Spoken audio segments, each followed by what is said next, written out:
I'm Helena Bonham Carter, and for BBC Radio 4, this is History's Secret Heroes, a series of rarely heard tales about World War II, featuring acts of resistance. They knew they were going to be caught, and actually that was sort of part of the plan. Creative deception. We pretended that we were the real troops, so that the real troops could do their thing miles up the Rhine, because the Germans would think we were them. And displays of unbelievable courage. That is a morning that is seared into my memory. I will never, never be able to forget the terror of that morning. Episode 1, Virginia Hall's Great Escape. December 1933, the lush wetlands of the Geddes Delta, where the Geddes River meets the Aegean Sea on Turkey's west coast. Virginia Hall, a 27-year-old clerk at the American Embassy, was going hunting. She had a hunting gun left to her by her father, and she took a group of friends out to the Delta to shoot snipe. This is Sonia Purnell, author of A Woman of No Importance, World War II's Most Dangerous Spy. Among the salt marshes of the Delta, Hall was scanning the skies. Snipe are wading birds, but hunters often shoot them in flight. So she wasn't really looking where she was going, I'm afraid to say, and as she was walking through the reed, she tripped on a wire and fell. And as she fell, she grabbed her gun and she literally shot herself in the foot. A doctor was summoned from the American hospital in Istanbul. He said the only way that we might be able to save her life, is by cutting off her left leg. And so Hall's left leg was amputated below the knee. She would have to learn to walk again on a wooden leg. You didn't have the wonderful prosthetics that you have today. It was something that was a little bit like Long John Silver. It was literally a piece of wood shaped in sort of a leg shape with a sort of clunky metal heel. But it looked like walking might be the least of her problems. While she was still in hospital, Hall contracted sepsis. The infection nearly killed her. Eventually, though, she pulled through. Afterwards, she found herself changed, not just physically, but psychologically. She became resilient, self-reliant, certainly, but also, I think, going through her head the whole time was, why was I saved? Why am I here? What can I do with the life that I was allowed to have after this terrible accident, this one incident of my own carelessness? What would Virginia Hall do with her life? Well, within a few years, the Second World War would begin. In her 30s, Hall would build a network of spies, train French resistance forces, and mastermind one of the most astonishing prison escapes of the war, becoming the Gestapo's most wanted target. She was a very serious person. Slightly terrifying, really. Brad Catling is Virginia Hall's great-nephew. She was his grandfather's younger sister. Within the family, she was always known as Dindy. So Dindy looked like your great aunt, looked like everybody else's great aunt. She liked to sit and read, and she loved murder mysteries. And she had 5 dogs. But there was just this piece of her that was always there and she could never talk about, and we could never ask her about, which was being a spy. I knew that she had been very, very successful in France, organizing the French resistance. And knowing that, it was always the elephant in the room. Once, Hall was watching television with Catling's mother when footage of the disastrous 1961 Bay of Pigs invasion of Cuba came on screen. There will not be, under any conditions, be an intervention in Cuba by United States Armed Forces. She turned to my mother and said quietly, "Boy, I'm glad that wasn't one of my projects." But if anyone asked Hall directly about her wartime projects, she would shut the conversation down. I think the quote was, "I lost many of my friends because they talked too much." And so Virginia never did. Hall was born in 1906 and grew up on a farm near Baltimore, Maryland. Her family were well off and could pursue fashionable hobbies. They were keen photographers and had their own darkroom. Catling still has many of the images they created, including some of a young Virginia. I think she's 10 years old, jumping off the roof of the barn at the farm. And in a way, she looks more comfortable flying through the air than in most circumstances. Well-to-do girls like Virginia Hall weren't expected to have careers. Her family merely hoped she would marry well. Hall herself showed no interest in doing so. In her school yearbook, she wrote, "I must have liberty, with as large a charter as I please." Instead, she dreamt of a life of adventure, travelling the world. She attended 2 colleges for brief spells and then went abroad to study in France and Austria. She applied for a diplomatic role at the United States State Department but was rejected. At the time, 99.6% of Foreign Service officers were men. Undeterred, Hall thought she would enter by the back door.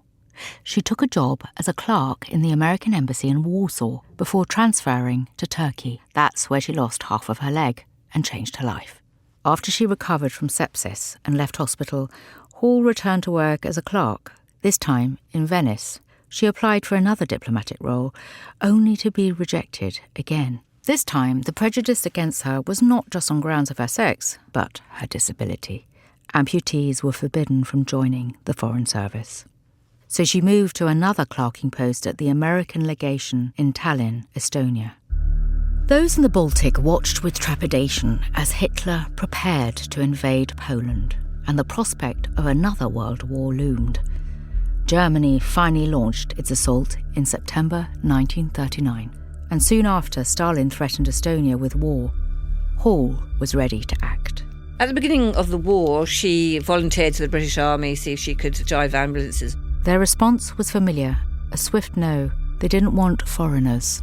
So she went to France, where she had studied in the 1920s, loved Paris, spoke French, although with an atrocious American accent, it has to be said, and said, "Is there anything I can do for you?" In February 1940, Virginia Hall joined the French Ambulance Corps.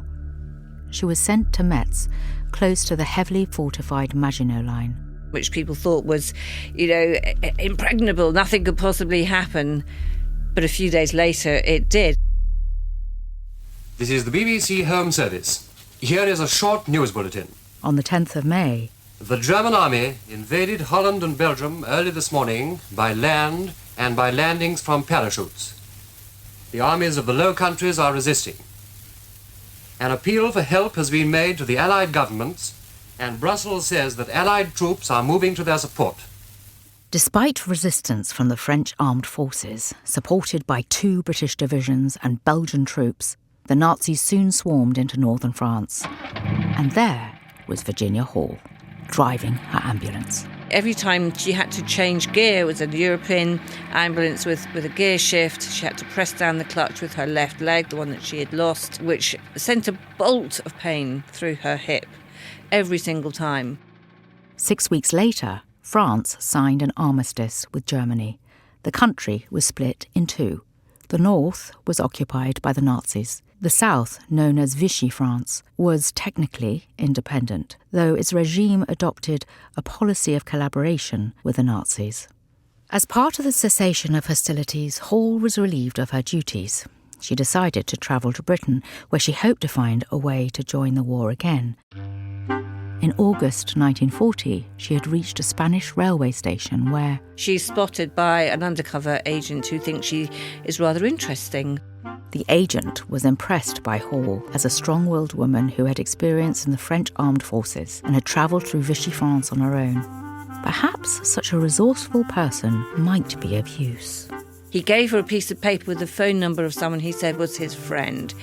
"Call him," he said, "when you get to London." When Hall arrived in London, she called this friend. He turned out to be Nicholas Boddington, a senior officer in the French section of the British Special Operations Executive, known as SOE.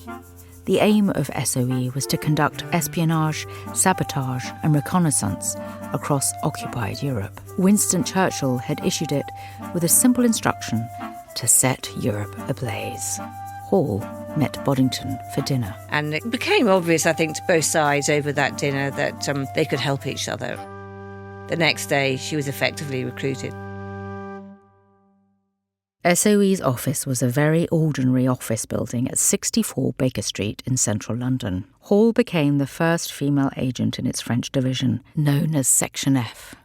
Britain was in desperate straits. Its neighbour France was now under the control of the Third Reich. We knew nothing about what was going on there. It was a bit like North Korea is today. All our agents had either been killed or left or were unable to work. No one really was eager, let's face it, to go in there with no support structure, to find out what was happening, to report back to London. And after 6 months of trying to get an agent into France, Virginia Hall walked into their lives as an American not even in the war yet, saying, I will go in, I will put my life on the line for you. Her training in the south of England taught Hall the basics of spycraft, what to do if you were followed, how to make invisible ink, how to break a lock. She already knew how to fire a gun. After training, she returned to Vichy, France in August 1941 with a cover story that she was a correspondent for the New York Post. Her real mission, though, was to recruit agents for the resistance. When Hall began this work in Lyon, she knew no one. So everyone that she tried to recruit was a huge risk. Any one of them could have been an informant for the Gestapo, for the Germans, for the Vichy French. So she had to use every sort of fibre of her intuition as to who was trustworthy and who wasn't. Hall needed couriers to carry messages, safe houses for hiding agents, people willing to organise parachute drops of arms. The network was codenamed Heckler. You had to have people on the ground who knew the terrain, who knew the people. And two of the sort of wonderful people that she recruited fairly early on, or actually right at the beginning, were some nuns. The sisters were in excellent company. And then she recruited the local brothel madam, a young woman by the name of Germaine Garin, who then brought in her VD doctor. VD, short for venereal diseases. Gonorrhea and syphilis were common wartime ailments. Germaine Garin recruited her own network of sex workers to help the Allies. These women, they would drug their clients and then photograph documents in their uniforms and pass that information on to Virginia. They also deliberately infected them with various examples of VD because that would put them out of action for some time. In fact, one of them, I think, boasted she'd put 28 German officers out of combat by infecting them before seeking treatment herself.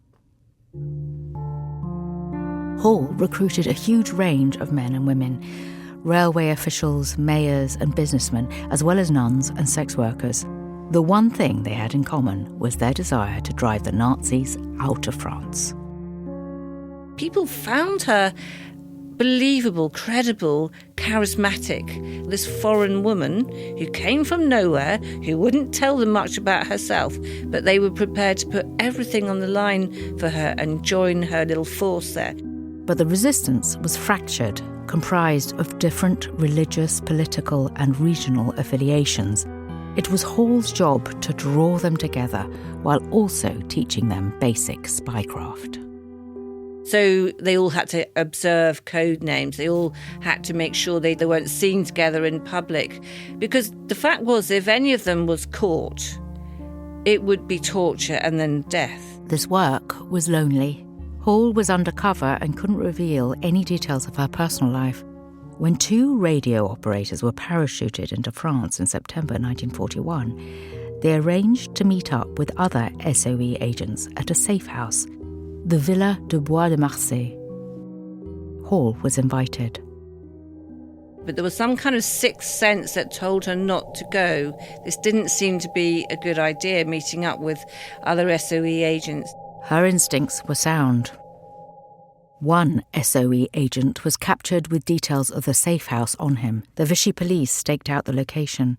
When each agent arrived at the supposedly safe house, they were caught and tortured and put into a prison and awaiting execution, almost certain execution. These 12 men, 6 British and 6 French, were among the SOE's most valued agents. They were held in Périgueux prison awaiting trial. It was a humiliating blow to the SOE, which spent 6 months trying to get them out. Nothing worked. Eventually, SOE asked Hall to try. But they didn't think that she was a mere woman. I mean, what could she do? Conditions inside the prison were grim for the captive agents. They'd been sort of nibbled at by rats and lice, and there was no food, nowhere to wash, no fresh air at all. Hall appealed to a contact within the Vichy administration to have the 12 men released. Instead, they were transferred to Mozac, an internment camp near the Armistice line. But this was an outdoor camp, potentially easier to escape from than a fortress. What was more, inmates were allowed to receive food parcels. Food parcels could be useful in terms of smuggling in equipment for breakouts, such as tools hidden within a book or within laundry, tins of fish made out of particularly strong metal that could be cut into the shape of a key. The men could use bread from the prison canteen to take a mould of the lock. Hall recruited Gabby Bloch, the wife of one of the imprisoned agents, who was allowed to visit her husband at Mozac. Madame Bloch would arrive for her visits with innocent-looking food parcels packed full of useful equipment. Next, Hall expanded her network again. So she recruited one of the prison guards who recruited another prison guard, and they put out of action one of the control towers, the one that happened to overlook the hut where these 12 men were stationed. Hall also devised a way to send and receive messages from the 12. By putting little things inside tubes of aspirin that would be thrown over the wire into the camp. On top of that, Hall recruited another unusual agent. A priest who'd lost both legs in the First World War and went in as in a wheelchair, apparently to administer to his flock inside, but actually under his cassock he had concealed a radio. The imprisoned agents who were radio operators could now speak directly to Hall's agents outside. Together, they devised a coded messaging system aimed at coordinating a prison break. Now, if an old lady passed the camp with 3 children, it meant that, yes, we're on, let's do it. But if an old man passed the camp with 3 children, it meant it's gone wrong, we can't do it. It had to be one particular night because the moon had to be at a particular level where they could see what they were doing in escaping, but it wouldn't be too brightly lit that they would be immediately discovered. Everything was timed to the absolute second.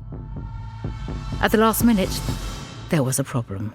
One of the agents panicked that if he was seen to escape, it might put his wife and daughter at risk. He threatened to blow the whistle on the plan and tell the guards. Some sleeping potion was smuggled in to the camp so that he could be put to sleep very effectively and wouldn't betray them. The prison break was back on. As planned, an old lady passed the camp with 3 children, giving the signal. Hall waited to see if her plan would come off. This went meticulously. Everything went as she expected and wanted and planned and prepared. And so all 12 men got out of the camp, into the getaway van, into the lodge where they hid in the hills for a while. Every single one of them made it. The Mozac prison break took just 12 minutes. It really was almost certainly the best and most successful prison breakout of the war of its type. News of the prison break soon reached the Vichy regime and the Germans. Word actually got all the way back to Berlin, and Hitler, who was absolutely furious and ordered a crackdown. That whole part of France was flooded with Gestapo agents. Klaus Barbie was the head of the Gestapo in Lyon. He would earn the nickname the Butcher of Lyon for his sadistic torture of adults and children linked to the resistance. When he heard that Virginia Hall had coordinated the prison break, it was reported that he cried out, "I'd give anything to get my hands on that limping Canadian bitch."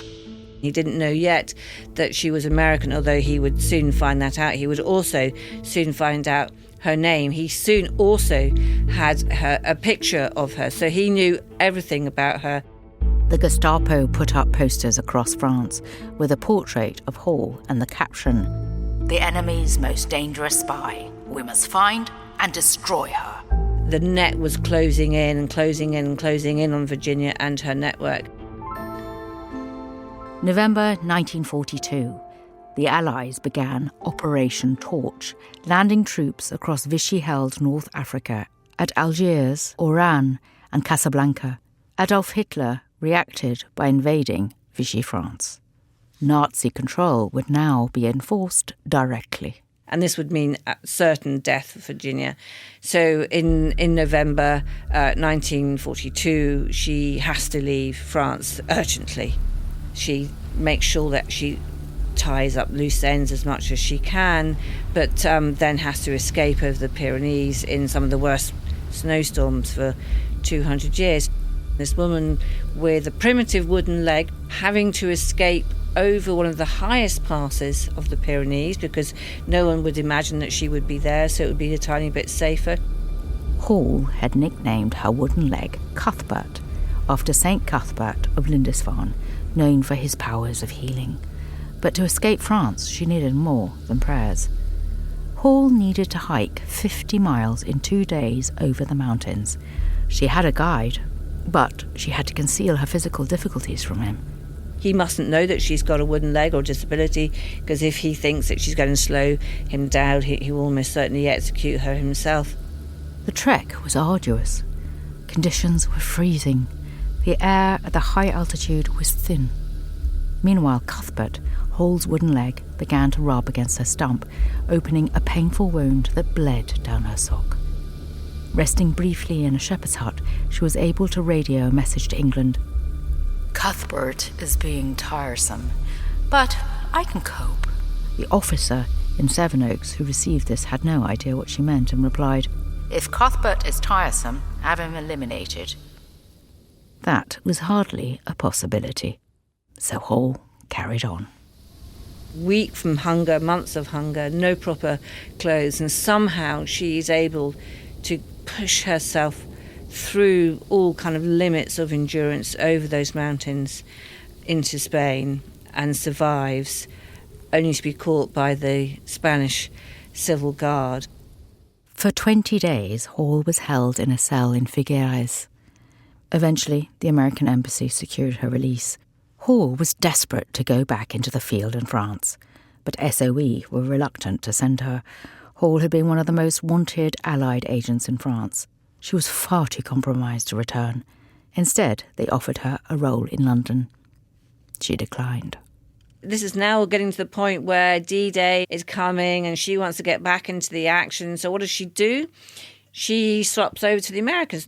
The United States Office of Strategic Services, the OSS, were impressed by Hall's unique field experience. And so when she walks through the door and says, "Yeah, I'll go into France for you," they're delighted. But they do know, of course, that the Gestapo knows everything about her. So she has to go back in disguise. And the disguise she chooses is as a French peasant. Now, to make that realistic, she has her beautiful white American teeth ground down by a London dentist. They look like French peasant teeth. She gets a Hollywood makeup artist to teach her how to draw wrinkles on her face that are convincing, and wears lots of sort of clothes so she looks a bit stouter. In March 1944, Hall travelled from Britain to France by boat. Owing to Cuthbert, she could not risk a parachute jump. France is really now a boiling cauldron of death and extermination and slaughter and betrayal. I mean, she is walking into a viper's nest.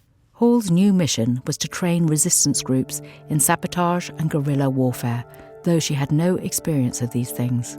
But quite soon she's setting up networks all over again. She's now a trained radio operator herself, because now this is a different kind of war. It's not about organisation so much as preparing to weaken the enemy so that by the time D-Day happens, they're either distracted or weakened in some way. They're not such a strong fighting force against the Allies landing in Normandy. But the problem is they have nothing to fight with.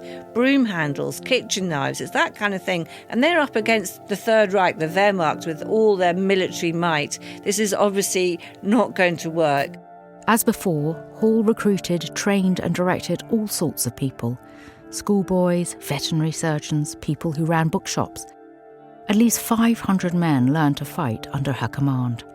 By doing this, she is able to put together a really quite effective fighting force, to the point that by August 1944, when the Allies are still bogged down in the fighting up in Normandy in northern France, several hundred miles away, with a bunch of schoolboys and booksellers and local labourers, she helps to liberate an entire French department from the Germans, taking a whole garrison prisoner without the help of a single professional soldier. Hall and her men ambushed convoys, cut telephone wires and blew up bridges. They captured hundreds of Nazis and claimed to have killed 150. And as a result, her network, plus, several dozen other networks who were part of the French resistance, rose up and did a huge amount of damage, which helped to slow down the Germans' ability to get to Normandy and to fight back against the expeditionary force which the Allies had just landed at Normandy. Germany surrendered in May 1945. Finally, the war in Europe was over. After many years in Europe, Hall returned to the United States. In December 1945, Hall became the only civilian woman to be awarded the Distinguished Service Cross in the Second World War. Eisenhower actually said that the French resistance had shortened the war by at least 6 months. When Hall returned home, her niece, Brad Catling's mother, was a teenager. Until then, she had only known her Aunt Dindy from photographs as an elegant young woman. But when Dindy came through the front door at the farm, my mom said she was really disappointed, which is kind of a bizarre word to use. But she said that Dindy was really emaciated. She was very thin. She had gray hair and was wearing an old ratty dress, which we learned later had actually been part of her disguise that she used in France. I tried to tell my friends about her. I'm 10 years old. My great aunt was a spy in World War II, and she had a wooden leg, and she helped to win World War II by helping to organize the French resistance. And they would look at me like I was absolutely crazy. Like I had said my great aunt was Wonder Woman, and she flew an invisible plane. But, of course, it turned out that she was closer to Wonder Woman than I'd ever imagined that she was. Coming up on this series of history's secret heroes, the story of Eric Roberts, the spy who infiltrated a group of British Nazi sympathisers. And his controller comes back to him and says, I have a job for you. We would like you to join the British Union of Fascists. Go along, get involved, see what you can find out. And we'll hear of a string of daring rescues carried out by Arslan Reznici, a merchant from Kosovo. So if at some point he would be found that he's sheltering Jews in his house, with no doubt he would be shot. Next time, Major Charity Adams, the first black woman to be commissioned in the Women's Army, arrives in Birmingham, England, to sort out an enormous problem. Some of that mail had been sitting there for a year. Imagine piles and piles of cookies and cakes sitting in a warehouse, and what would happen in a year, and who would be nibbling on that for a year. And you've got to go through all of that. Charity Adams and the 6888.